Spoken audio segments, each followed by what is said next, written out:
Madam President, judges of the court, thank you for being here and having accepted your respective roles to be on the Grand Chamber for what is extremely important matter for the sovereign democratic state, Ukraine.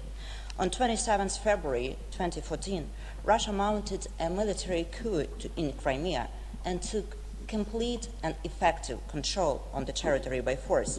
It has maintained physical control over Crimea ever since. It did so to almost universal condemnation.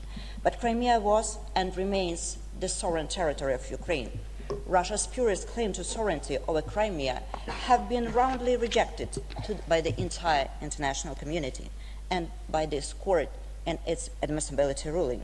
It gained control of the territory through an act of aggression in violation of international law, and its belligerent occupation has been met with condemnation by all relevant international organizations and institutions. The Russian Federation's aggressive, egregious, and contumacious conduct would trample the most basic precepts of international law, whilst paying no regard to the admonitions of the international community, flagrantly violated the protections offered by the European Convention on Human Rights. During the admissibility hearing, the parties were asked by one of the judges where there might be a scope for a friendly settlement of this case in the form of a negotiated solution between Russia and Ukraine over the territory of Crimea.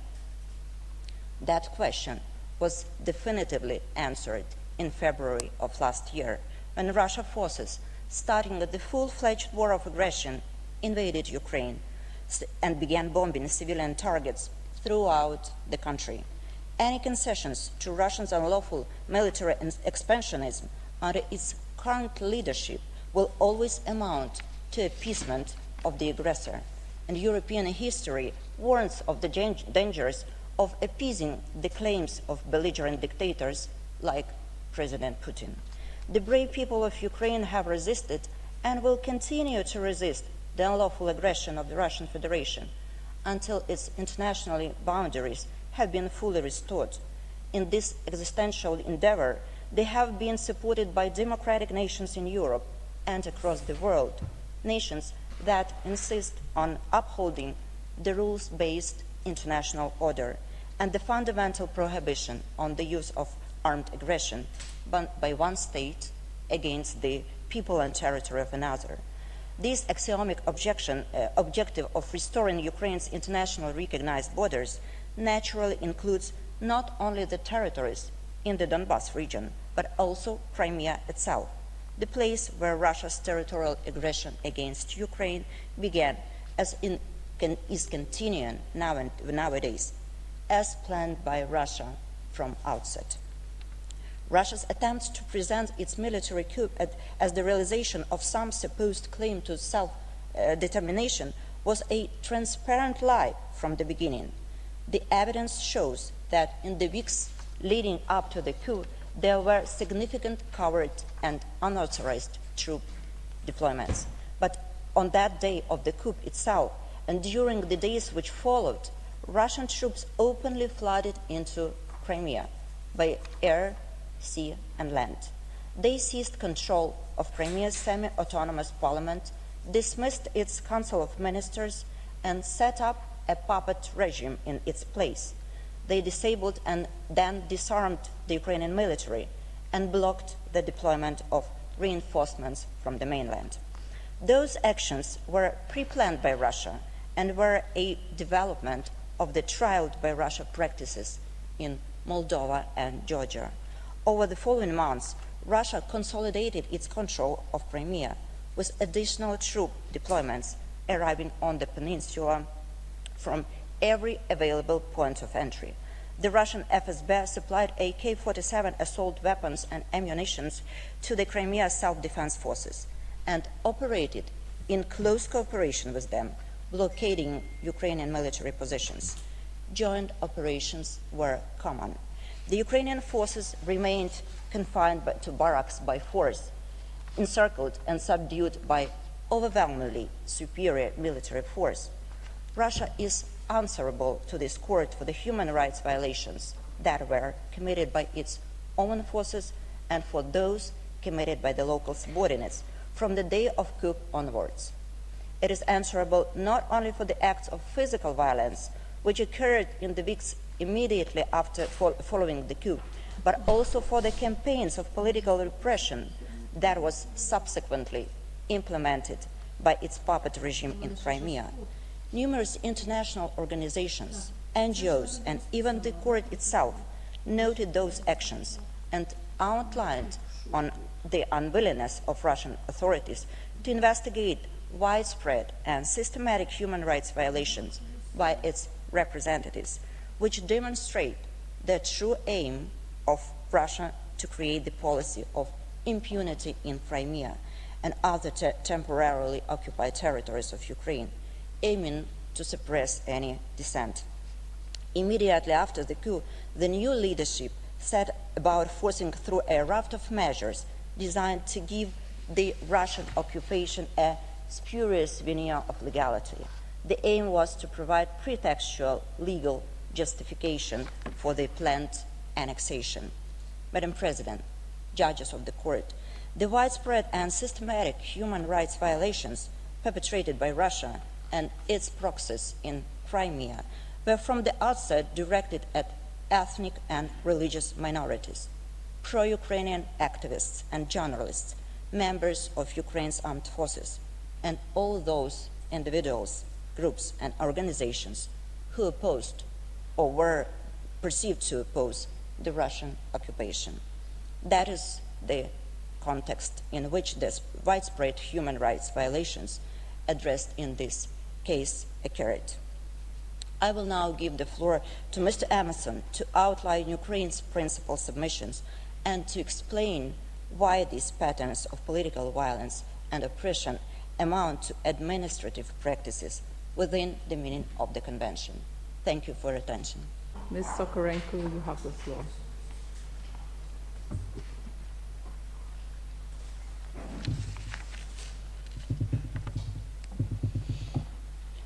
Madam President, distinguished judges of the court, in their written and oral submissions, the government of Ukraine has constantly demonstrated the numerous human rights violations committed by the Russian Federation in Crimea.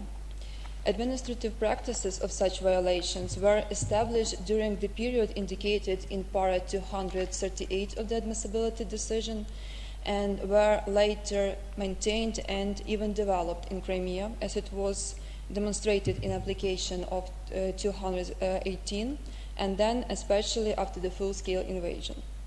In this regard, the letter of 22nd November contained further information demonstrating deterioration of the human rights situation.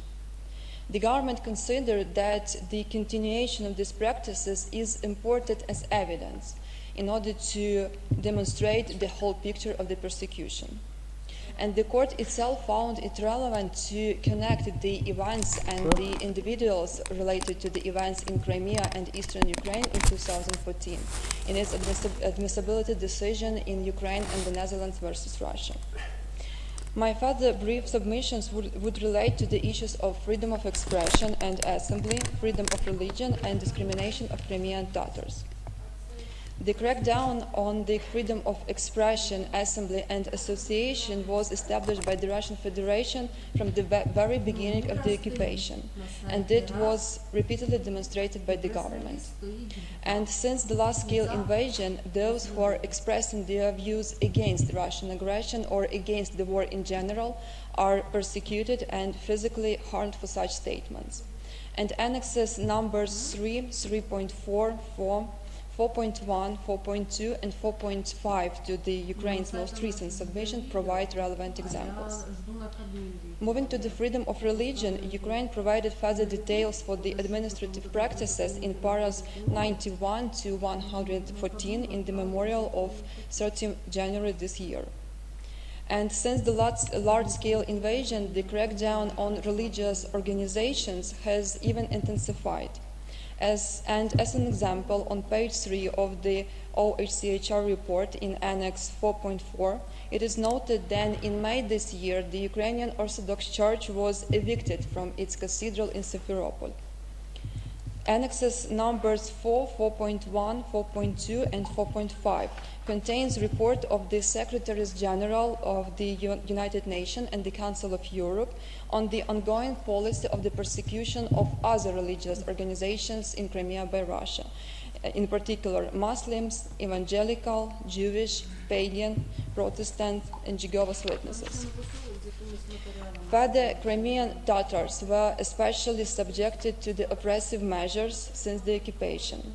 And in the recent report, the Secretary General of the Council of Europe again emphasized on the persecution of the members of Crimean Tatar community, especially those affiliated to Majlis. And here I refer you to the page 11 of her report in Annex 4.5. In Annex 4.6, the government provided a report of the Council of Europe Commissioner for Human Rights titled Crimean Tatars Struggle for Human Rights. And I invite the court to consider this report since it briefly contains numerous violations against Crimean Tatar people since 2014. For other examples of the continuous administrative practices of human rights violations in Crimea, the government referred to documents and international organizations and the reports of Ukrainian NGOs, as well as domestic authorities information provided in Annexes 1 to 6 to the letter of 22nd November. Madam President, distinguished judges of the court, since the occupation of Crimea in February 2014, year after the year, the situation is worsening, and the victims have no redress to remedy the violations of their rights in the temporarily occupied territory of Crimea and in the Russian Federation itself. The respondent government uses the legal mechanism and system created in Crimea in breach of the Convention and international humanitarian law to even further violate their rights and to annihilate their dissenting opinions toward its policies. And the refusal of the respondent government to cooperate with any party deteriorates the situation. Since 2014, Ukrainian authorities and international organizations consistently are unable to obtain any kind of assistance from the Russian Federation. Moreover, the respondent government have no intention to cooperate in the good faith. And, for example, in the court itself outlined an admissibility decision, Ukraine and the Netherlands, that the Russian authorities failed to assist and even deliberately sought to mislead the investigation of the downing of MH17 flight. The respondent government also refused to cooperate effectively with this court even in relation to its own interstate application, Russia versus Ukraine, and that case was struck out of the list of the cases for that reason. The government considered that such practice is the first example of Russia's contempt for human rights protected by the Convention, even despite its own assurances provided to the court in letter of 14 May 2014 after occupation of Crimea. Considering all the above and considering the submissions and evidence provided for last 9 years, including today's statements, the government of Ukraine respectfully requests this court to find the respondent government responsible for the violation of human rights considered within the present application. And with this, it concludes the government's submission for the first round of the pleading. Thank you for attention.